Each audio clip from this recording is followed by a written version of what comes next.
大家好，这里是澳洲来信。许家印被判无期了，这句话放在10年前，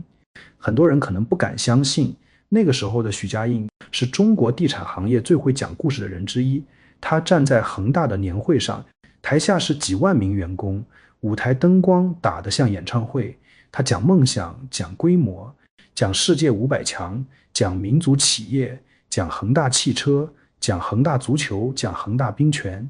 讲恒大未来要进入多少个行业。在那个年代，这些话不是笑话，至少在很多人耳朵里不是笑话，因为整个社会都相信一个逻辑：只要房价还在涨，只要土地还能卖，只要银行还能贷，只要地方政府还需要开发商，只要购房者还相信买房就是上车，那么企业就可以继续扩张，债务就可以继续滚动，风险就可以继续往后推。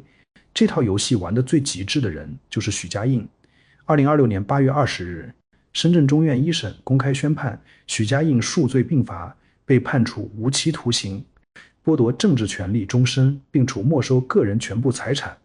恒大集团被判处罚金人民币88.2亿元，恒大地产被判处罚金人民币70亿元。法院还提到，违法所得继续追缴，不足部分责令退赔。听起来很重，但是你仔细想，这个判决最刺眼的地方不只是无期徒刑4个字，真正刺眼的是后半句，不足部分责令退赔。问题来了，拿什么退？恒大留下来的债务曾经高达2万多亿人民币，烂尾楼、供应商欠款、理财产品、境内外债券、银行贷款、施工单位、物业纠纷、汽车业务、足球业务，还有无数家庭压进去的一辈子积蓄，这些东西不是判一个人无期就能自动恢复原状。法律可以给出责任，但法律不能凭空变出现金流。所以今天谈许家印，最容易谈成2个方向，一种是爽文，曾经的中国首富终于成了阶下囚，白发苍苍，低头认罪，从人生巅峰跌到谷底，这个叙事很有传播力，也很符合很多人的情绪。另一种是阴谋论，许家印到底得罪了谁？他背后是谁？是不是替谁背锅？是不是某个派系清算的结果？是不是有人早就把钱转走了？只把许家印推到台前，这2种说法都有吸引力，但如果我们只停在这2层，就会错过一个更重要的问题：许家印究竟是怎么成为许家印的？一个河南农村出身的大学生，怎么能在20多年里把一家地产公司做成中国最大的开发商之一？又怎么能把债务滚到一个中型国家 GDP 的量级？这中间当然有个人冒险，有商业手腕，有营销能力，也有贪婪和侥幸，但只讲个人远远不够。恒大不是许家印一个人变出来的，它背后有地方政府的土地财政，有银行的信贷扩张，有影子金融的资金通道，有资本市场的估值故事，有居民部门的买房信仰，有城市化的真实需求，也有监管长期默许甚至鼓励的高周转模式。许家印是主角，但这出戏的舞台是整个中国房地产时代。今天我们就不讲一个简单的首富落马故事，我们讲一笔账。这笔账许家印当然要还，但只让许家印一个人还，恐怕还不完。先说一个基本判断，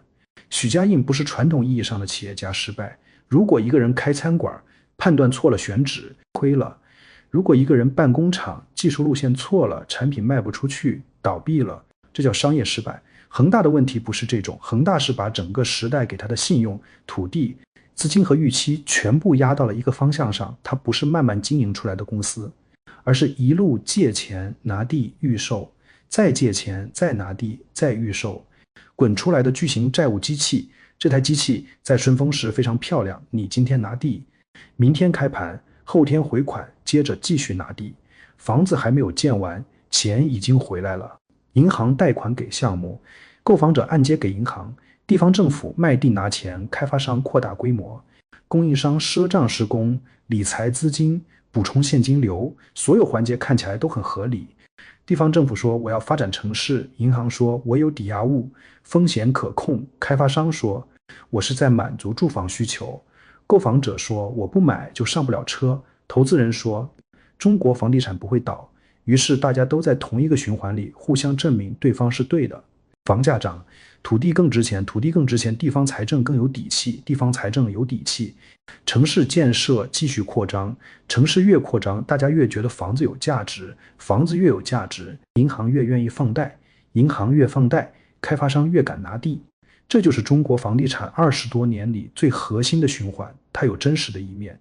中国确实经历了大规模城市化，很多城市需要房子，需要道路，需要地铁，需要学校，需要商业区，大量农村人口进入城市，大量家庭从单位分房时代进入商品房时代。房地产曾经确实推动了经济增长，也改变了很多人的生活条件，但它也有虚幻的一面。当房子不再只是居住产品，而变成最重要的家庭资产、地方财政工具、银行抵押品和经济增长发动机，问题就变了。房子本身并不会因为价格上涨就自动创造同等规模的生产力。一个小区涨价不等于这个城市的产业竞争力提高了，一块土地拍出天价不等于当地居民收入能同步增长，一个家庭账面资产翻倍不等于它的现金流真的变强。可是当所有人都把涨价当成财富创造，整个系统就会越来越依赖继续涨价。恒大就是这个逻辑的极端版本。许家印厉害的地方不是他发明了这套逻辑，他厉害的地方是他比别人更敢把这套逻辑用到极致，高杠杆、高周转、高负债、高宣传、高分红、高扩张，这几个词放在一起就是恒大的商业模式。你看恒大当年的口号听起来很正能量，规模要大，速度要快，执行力要强。可是从金融角度看，速度越快，现金流越紧，规模越大，债务越沉，项目越多，管理越复杂，预售越多，交付压力越大。只要市场还热，这些问题都可以被掩盖。一旦市场转向，他们就会同时爆出来。恒大为什么会爆得这么难看？因为它不是一栋楼的问题，不是一个城市的问题，也不是一笔贷款的问题，它是一个全国性、系统性、链条式的问题。一个项目停工，影响的是一批购房者；10个项目停工，影响的是一个区域的信心；几百个项目出问题，影响的就是全国市场的预期。供应商拿不到钱，就拖欠材料商和工人；理财产品兑付不了，就伤害员工、客户和普通投资者；境外债违约，就影响中国房企整体融资信用；房子交不了，就打击居民对预售制度的信任。这就是恒大案最麻烦的地方。它不是一个老板亏钱，它是太多人把自己的命运绑到了同一辆车上。这辆车以前跑得快，大家都觉得司机有本事，等车冲下坡，大家才发现刹车早就坏了。说到这里，必须谈许家印本人。许家印当然不是无辜的，他被指控的罪名非常重。公开信息里包括非法吸收公众存款、集资诈骗、违法发放贷款、违法运用资金、欺诈发行证券、违规披露重要信息、职务侵占、单位行贿等。2026年4月，他当庭认罪悔罪，到了8月，一审判决落下。这些不是普通商业判断错误，这说明在恒大后期，很多行为已经越过了企业经营风险的边界，进入刑事责任范围。特别是涉及理财产品、证券披露、资金运用和职务侵占这些问题，背后伤害的不是抽象市场，而是具体的人。有人把养老钱放进去，有人买了恒大的理财，有人买了恒大的债，有人买了恒大的股票，有人买了还没建好的房子，有人是供应商，垫资供货，最后拿不到回款。有人是施工队，干了活，工资被拖，有人是恒大员工，一边被公司文化要求奋斗，一边又被卷进理财产品和内部考核。这些人不是财务报表上的数字，他们是真实的家庭。所以许家印被判重刑，从法律和社会情绪上看并不难理解。但是我想强调的是，理解不等于问题解决。许家印坐牢不能自动交楼没收个人财产，不能自动覆盖2万多亿债务，追缴违法所得，也不能自动修复居民对房地产的信任。这就回到一个很现实的问题，恒大的钱先退给谁？如果你从普通人的直觉看，最该被保护的当然是购房者，因为购房者很多是刚需家庭，他们不是专业投资人，不是债券基金，也不是金融机构，他们买的是房子，是未来10年、20年、30年的生活安排。很多人首付来自父母积蓄，按揭来自未来收入。如果房子烂尾，他们承受的是双重压力，房子住不上，贷款还要还，这对普通家庭来说是非常残酷的。所以后来政策层面一直强调保交楼，这个方向是对的，先把房子交出来，至少让老百姓有一个可以住、可以卖、可以继承的实物资产，这是止损的第一步。但保交楼也不是一句口号就能完成，你要有钱续建，你要重新组织施工，你要处理项目公司债务，你要协调地方政府、银行、总包、分包、材料商，你要防止新的资金被旧债吞掉，你还要判断哪些项目有价值，哪些项目已经很难救。这就是为什么恒大善后会拖这么久，因为从法律上看，债权人都有权利，但从社会稳定和公共利益上看，购房者通常会被放在更优先的位置。第二类是农民工工资和工程款，这部分也非常敏感。中国房地产的扩张很大程度上是靠供应商和施工方垫资撑起来的。开发商拿地之后，不是每一分钱都自己掏，大量施工单位为了拿项目，会先垫钱干活，材料商为了合作也会给账期。市场好的时候，大家觉得这就是商业信用；市场坏的时候，这些垫资就变成坏账，施工单位被拖垮，下面的工人就拿不到工资，材料商拿不到钱，又会拖欠上游。一个大开发商倒下，影响的是一整条产业链。第三类是理财产品投资人，这部分比较复杂，有人会说理财就是投资，投资就有风险。这句话原则上没错，但恒大财富这类产品的问题在于，很多购买者并不是专业投资人，甚至有不少是员工、业主、供应商或者被熟人关系动员的人，他们买的时候往往相信的是恒大这个大集团的信用，相信的是这么大的公司不会出事。如果销售过程中存在夸大宣传、刚性兑付暗示，甚至把高风险产品包装成低风险产品，那责任就不能只让投资者自己承担。第四类是银行和机构债权人。从市场逻辑看，银行和机构本来就更应该承担风险定价责任，他们有风控部门，有尽调能力，有抵押安排，有法律团队，他们比普通购房者更懂资产负债表，也更有能力判断恒大的债务风险。当然，银行背后也有存款人和金融稳定问题，不能简单说银行亏了活该。但在清偿顺序和公共舆论里，专业机构通常不应该排在普通家庭前面。第五类是股东，股东本来就是剩余索取人，风险最高，收益也最高。恒大股价归零，股东损失惨重，这在资本市场里并不罕见。问题是，如果大股东在公司高负债期间长期分红，套现转移财富，那就必须被追查。恒大最让人愤怒的一点就在这里，公司一边疯狂举债，一边大额分红，债务留在公司，现金流出给股东。如果一个普通小公司这么干，银行早就警惕了。可恒大这么多年一路做大，说明他得到的信用资源远远超过普通市场主体，这就牵出原稿里反复提到的一个词——白手套。这个词在中文政治语境里很常见，它大概意思是台前的商人替台后的权力家族或者利益集团做财富运作，商人负责经营、融资、出面承担风险，背后的权力负责提供资源、保护、牌照、项目和关系。赚钱的时候大家分，出事的时候台前的人最先倒。把许家印完全说成白手套可能太简单，因为许家印本人也有强烈的主动性，他不是一个被动工具，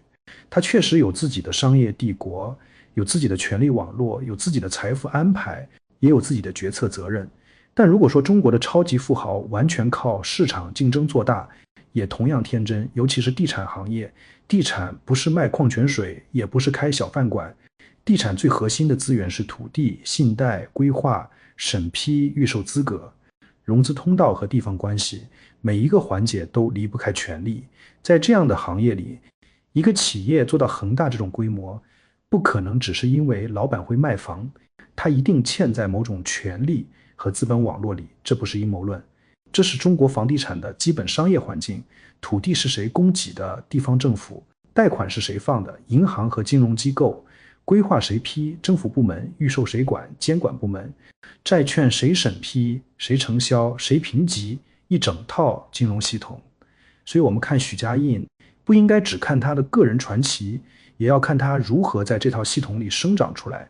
很多中国富豪的命运都有类似轨迹。顺风时，他们被包装成企业家、慈善家、民族品牌代表、改革开放成功样本；逆风时，他们又被迅速切割成违法犯罪分子、资本无序扩张代表、金融风险源头。这两种说法都不完整。他们既不是纯粹的英雄，也不是突然变坏的恶人，他们更像一个时代的放大器。时代鼓励什么，他们就把什么做到极端。过去鼓励规模，他们就拼命做大；过去鼓励拿地，他们就拼命拿地；过去鼓励融资，他们就拼命融资；过去默认预售，他们就把还没建好的房子提前变成现金流；过去相信房价永远涨，他们就把所有风险都压在继续上涨上。等政策转向，市场变冷，人口结构变化，居民收入预期下降，年轻人不再相信房子永远涨，这套系统就开始反噬。许家印的倒下就是这种反噬最醒目的画面。有人会问，为什么不是死刑？这个问题也很有代表性。很多人看到2万多亿债务，看到那么多烂尾楼，看到普通人损失巨大，情绪上会觉得无期是不是太轻了？但法律不是按舆论愤怒程度量刑。从现行法律结构看，许家印涉及的主要经济犯罪，法定最高刑很多就是无期徒刑，尤其是集资诈骗罪。2015年刑法修正之后，已经取消了死刑，其他相关罪名通常也不是死刑框架，所以许家印被判无期并不意外。这不是因为他被保护，也不能直接证明他背后有人保他。当然，在中国这种体制里，公众对权贵资本司法透明度和选择性执法有怀疑，这也不是凭空来的。但具体到为什么不是死刑，最直接的答案还是法律条文和罪名结构。把这个问题完全讲成阴谋，反而容易模糊重点。真正该问的是，为什么一个企业能把风险堆到这个程度，直到崩盘之后才集中清算？为什么过去那么多年，融资审计、披露、监管、评级，银行风控都没有把车停下来？为什么一个地方又一个地方愿意让开发商把未来收入提前拿走？为什么普通家庭必须用30年按揭来接住开发商和地方财政共同制造出来的高房价？这些问题比为什么不是死刑更重要，因为死刑解决不了制度性激励。你今天杀一个许家印，如果土地财政还要靠卖地，如果地方考核还迷恋投资规模，如果银行还相信房产抵押永远安全，如果居民还被迫把主要财富压在房子上，那将来只要换一个行业，换一个包装，类似的风险还会出现。这几年我们已经看到了， P2P 曾经也是这样，互联网金融、普惠金融、创新模式、年化收益，看起来每个词都很漂亮，最后一地鸡毛。教培行业也是这样，资本涌入，疯狂扩张，家长焦虑被不断放大，企业估值越滚越高，政策一转，一夜之间行业坍塌。新能源汽车也有类似影子补贴，地方招商，资本故事，产能扩张，概念包装确实有优秀企业跑出来，但也留下大量烂尾工厂和无法兑现的商业计划。这不是说这些行业都等同于恒大，而是说中国过去的增长模式里有一种很危险的偏好，喜欢大，喜欢快，喜欢故事，喜欢口号，喜欢用未来的钱解决今天的问题，喜欢用规模掩盖效率，用融资掩盖利润，用政策背书掩盖市场风险。许家印就是这种偏好的集大成者。在顺风时，他像英雄；在逆风时，他像赌徒。但英雄和赌徒之间有时候只隔着一个房价周期。再说回恒大的白手套问题，很多海外中文舆论喜欢把这件事讲成权贵家族分赃，许家印只是台前的人，这种说法有它的现实基础。中国的大型民营企业，特别是地产、金融、能源、矿产、基建这些高度依赖审批和资源的行业，很难脱离权力关系。没有关系，拿不到地，没有信用背书，拿不到钱，没有地方支持，项目推进不动。但我会稍微克制一点，我们不能把未经证实的具体家族关系当成确定事实来讲。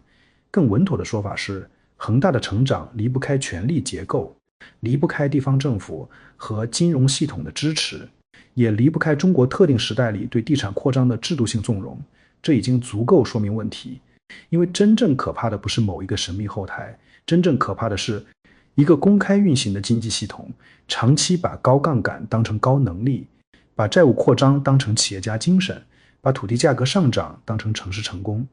把居民部门加杠杆当成消费升级。这比阴谋论更冷，也更难解决。阴谋论给人一种错觉，好像只要抓出幕后黑手，事情就清楚了。但系统性问题没有这么简单。恒大不是一个黑手推出来的，恒大是很多人、很多机构、很多地方在不同阶段都觉得自己能赢，最后共同推出来的。地方政府赢了吗？短期赢了，卖地收入来了，城市扩张了， GDP 上去了，基建铺开了。银行赢了吗？短期也赢了，贷款规模做大，利息收入增加，抵押物看起来充足，购房者赢了吗？早期买房的人很多也赢了，房价上涨，账面财富增加，甚至靠房子完成阶层跃迁。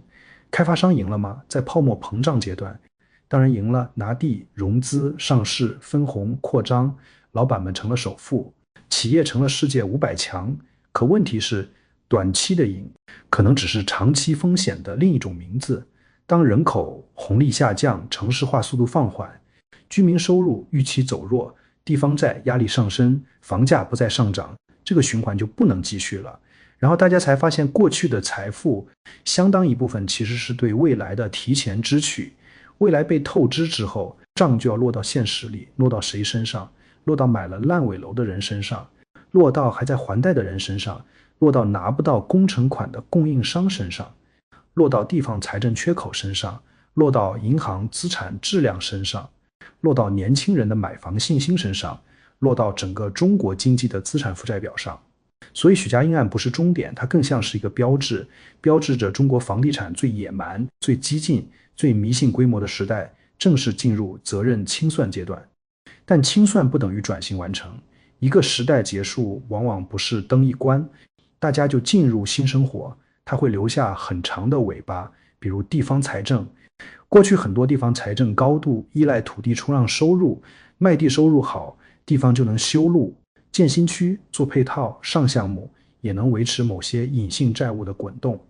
现在土地市场冷下来，开发商不敢拿地，居民不敢买房，地方政府收入压力就会出现。这时候怎么办？靠税收，实体经济本身也承压；靠发债，债务已经不低；靠继续卖地，市场不接。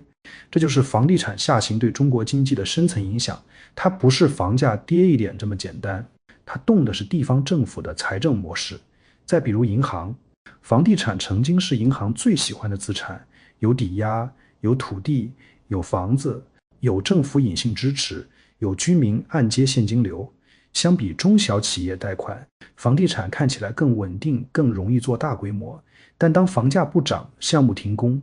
开发商违约，抵押物价值下降，银行就会发现，过去最安全的资产也可能变成风险集中地。再比如居民财富，中国家庭资产配置里，房产占比非常高，很多家庭不是不想多元配置，而是没得选。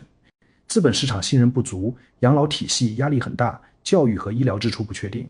普通人能理解，能抓住，也被社会不断暗示最安全的资产就是房子。当房子不再稳定上涨，家庭资产负债表就会收缩，资产缩水之后，消费也会变谨慎。这几年很多人不愿意花钱，不只是因为收入下降，也因为对未来没有信心。房子以前像压舱石，现在压舱石变成负担，家庭行为当然会改变。再比如年轻人，老一代人相信买房改变命运，是因为他们经历过房价长期上涨，年轻人看到的则是另一面，高房价、高首付、长按揭，收入不稳定，人口下降，房子流动性变差。你让他们继续相信上车就是胜利，他们未必买账。这对房地产市场是根本变化。房地产最怕的不是短期降价，最怕的是信仰消失。只要大家相信房价长期涨，短期调整也会有人接盘。一旦大家开始相信房子也会跌，也会烂尾，也会套牢，交易逻辑就变了。恒大对市场最大的伤害就在这里，它伤害了信任，信任一旦损坏，修复非常慢。你可以出台政策，降低首付，降低利率，放松限购，鼓励改善需求，这些都能产生短期效果。但一个家庭决定买房，不只看利率，还要看收入预期，看就业安全，看孩子教育，看城市前景。看开发商能不能交楼，看这个资产10年后有没有人接盘。恒大事件之后，很多人第一次意识到，大到不能倒不等于不会倒，世界500强不等于安全，首富不等于可信，政府希望稳定不等于每个人的损失都能被补回来。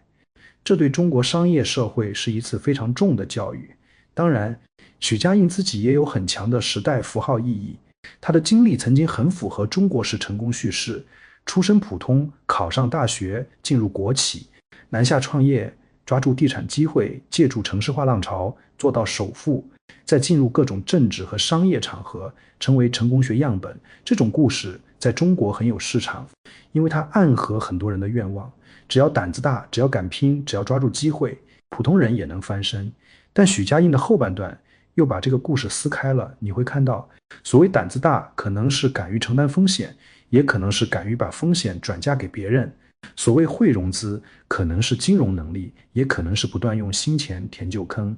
所谓企业家精神，可能是创新和组织能力，也可能是赌性、权力依附和对规则边界的不断试探。所谓时代红利，可能是社会进步，也可能是泡沫膨胀。这就是许家印复杂的地方，他不是一个扁平人物，他确实抓住了时代机会，也确实推动过巨大的商业扩张，但他也把太多普通人的未来卷进了自己的赌局。当一个企业家成功时，社会往往只看结果，规模就是能力，财富就是证明，排名就是荣耀。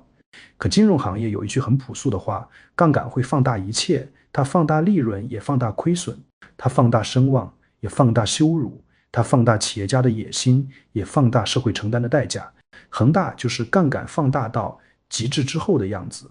很多人关心许家印个人财富能追回多少，这个问题当然重要。如果存在违法所得、隐匿资产、转移资产，就应该依法追缴，无论在境内还是境外，只要能查清、能追回，就应该尽可能追回。但我们也要保持现实感，2万多亿债务不是靠没收一个人的财产就能填上的。许家印过去通过分红等方式取得了巨额财富，但个人财富和企业总债务不是一个量级，更不用说很多资产可能已经缩水、冻结、质押、清盘，实际可变现价值远低于账面数字。所以公众不能把希望全部寄托在把许家印的钱拿回来上，该追当然追，但更重要的是建立清晰的善后顺序和透明机制。哪些资金用于保交楼，哪些资产出售后进入项目续建，哪些债权人承担损失，普通购房者如何获得信息，理财投资人如何登记和清偿，供应商和工人工资如何处理，境内外债权如何协调，这些问题必须尽量公开，否则清算过程本身又会制造新的不信任。恒大事件已经让社会付出太高信任成本，善后不能再靠黑箱。从澳洲看这件事，感受会特别明显。澳洲也有房地产周期，也有房价高企，也有家庭负债压力。悉尼、墨尔本、布里斯班，包括我所在的黄金海岸，房价问题都很现实。但澳洲房地产和中国最大的差别之一是制度边界相对清楚，开发商可以倒，项目可以失败，银行也会犯错，监管也不是完美，但土地财政不是地方政府运转的核心发动机。预售资金监管、产权制度、破产程序、信息披露和司法独立，至少给市场提供了更清晰的预期。这不是说澳洲没有问题，澳洲房价高、租金涨、年轻人买房难，这些都是真问题。但如果一个开发商出了事，社会一般不会担心他牵动地方财政、银行系统、成千上万个预售项目和全国经济增长叙事。中国房地产的问题更复杂，因为它早就不只是房地产，它是财政问题，是金融问题，是社会心理问题，是家庭资产问题，也是政治经济结构问题。这也是为什么我对许家印到底得罪了谁这个问题兴趣没有那么大。他当然可能得罪过很多人，一个做到这种规模的商人，不可能没有复杂关系，也不可能没有利益冲突。但更值得问的是，为什么在他得罪某些人之前，系统一直奖励他的做法？为什么高杠杆扩张能被包装成民族企业崛起？为什么债务越滚越大时，市场还愿意给信用？为什么公司高额分红时没有形成足够制约？为什么那么多普通人会相信？一个开发商的理财产品也能像银行存款一样安全。为什么地方政府一边依赖房企拿地，一边又要在房企出事后负责维稳？这些问题不靠抓一个人就能回答。许家印当然该为自己的行为负责，但一个成熟社会不能只满足于惩罚，惩罚是必要的，复盘更必要。如果不复盘，惩罚就很容易变成情绪出口，大家骂一阵，爽一阵，看一个富豪倒下，然后生活继续，等下一个风口来了。同样的故事换个名字再来一遍，今天是房地产，明天可能是新能源，后天可能是人工智能，再后来可能是某种大家还没听过的新概念。每一轮泡沫刚开始时都不是以泡沫的样子出现，它通常披着很漂亮的外衣，产业升级、金融创新、国家战略、科技突破、消费升级、共同富裕、城市更新，这些词本身未必错，错的是当一个社会失去基本的风险约束，把所有质疑都当成唱衰，把所有杠杆都当成魄力，把所有扩张都当成进步，泡沫就会在掌声里长大。恒大当年就是在掌声里长大的，现在他在判决书里结束，这个反差值得中国人认真想一想。还有一个细节我觉得不能忽略，许家印当庭认罪悔罪，对普通刑事案件来说这可能只是程序和量刑情节，但对许家印这种人物来说，他还有象征意义。一个曾经可以调动巨额资金，影响地方项目，出入重要场合，让无数人围着他转的人，最后在法庭上承认自己输了，这不是简单的个人落败，这是一个商业语言失效的时刻。过去他可以讲梦想，可以讲战略，可以讲恒大汽车，可以讲多元化，可以讲世界500强，可以讲保交楼，可以讲重组，但到最后市场不听了，债权人不听了，购房者不信了，监管也不再让故事继续讲下去，于是故事变成罪名， PPT 变成判决书，融资计划变成追缴退赔，董事会主席变成被告人。这就是商业帝国最真实的终点，不是股票停牌那一天，不是债券违约那一天，不是申请境外债务重组那一天，而是当台上那个人再也没有能力定义现实的时候。许家印过去最擅长定义现实，他说恒大要做大，大家相信；他说恒大要转型，大家关注；他说恒大汽车前景广阔，资本市场愿意听；他说保交楼有信心。很多人还愿意等，可当现金流断裂，项目停工，债务压顶，信心崩塌，语言就失去了力量。经济最终是要回到现金流的，房子要交，工资要发，贷款要还，债权要兑付，供应商要结算，土地款要付，利润要真实存在。如果这些都不存在，再宏大的叙事也撑不了多久。这也是中国很多企业过去20年最该吸取的教训。不要把融资能力误认为盈利能力，不要把规模误认为竞争力，不要把政策风口误认为永恒护城河，不要把关系资源误认为企业价值，不要把房价上涨误认为管理水平。恒大就是把这些误认全部集中到一起，最后爆掉了。那么普通人能从许家印案里学到什么？第一，不要轻易相信大到不能倒，越大的企业出事时越复杂，它可能被救一部分，也可能被拆分一部分，还可能被拖很久，但大不代表你的钱安全。第二，不要把房子神化，房子可以是居住品，可以是资产，也可以是负债，它不是永远上涨的信仰工具。一个家庭把全部财富和未来收入都压在一套房子上，本身就是高风险行为。只是过去20年，很多人被上涨周期教育的忘了风险。第三，看任何理财产品都要问底层资产是什么，收益从哪里来，还款来源是什么，谁承担最终风险，有没有真实抵押，有没有明确监管销售人员说保本，有没有法律文件支持。如果这些问题回答不清，就不要被大公司牌子吓住。第四，不要把企业家包装当成事实。一个人上过富豪榜，做过慈善，参加过会议，得过奖，赞助过球队，不等于他的资产负债表健康。第五，要警惕所有过度依赖未来增长的故事。如果一个模式必须建立在房价永远涨，用户永远增长，补贴永远有，融资永远不断，政策永远支持的前提上，它就不是稳健商业，而是赌博。许家印最像赌徒的地方，不是他真的进赌场，而是他把企业、债权人、购房者、供应商和员工都拉进了一场长期压住，压住房价继续涨，压住融资继续开，压住地方继续支持，压住市场继续相信，压住风险永远可以往后推，最后牌桌散了，庄家被判无期，但很多跟着上桌的人还在还债，这才是最沉重的地方。所以回到标题，许家印谁来还债？法律上许家印当然要还，他的违法所得要追缴，个人财产要没收，相关责任人要承担刑事责任，经济上恒大的资产要清算，项目要盘活，债权人要按法律顺序承担损失，社会上优先保护购房者，工人和弱势债权人，这是公共政策必须面对的责任。制度上真正该还债的是那套长期纵容高杠杆、迷信土地财政、鼓励规模崇拜，把未来不断提前支取的发展模式，如果只还前面几笔，不还最后这一笔，许家印案就只是一个大案。如果连最后这一笔也认真还，许家印案才可能成为一个转折。我不太相信一个判决能立刻改变中国房地产，房地产的尾部风险还会持续很久，地方财政压力还会继续，保交楼还会有很多困难，居民信心也不会一夜恢复。但许家印的无期徒刑至少给这个时代画下一个很明确的句号。他告诉所有人，过去那种用债务堆规模，用规模换信用，用信用继续举债，最后把风险甩给社会的玩法已经走到尽头。问题是尽头之后往哪里走？如果未来中国经济能够更尊重现金流，更尊重产权边界，更尊重信息披露，更尊重普通家庭的风险承受能力，更少依赖土地和杠杆，那么恒大留下的代价至少还能换来一点教训。如果没有，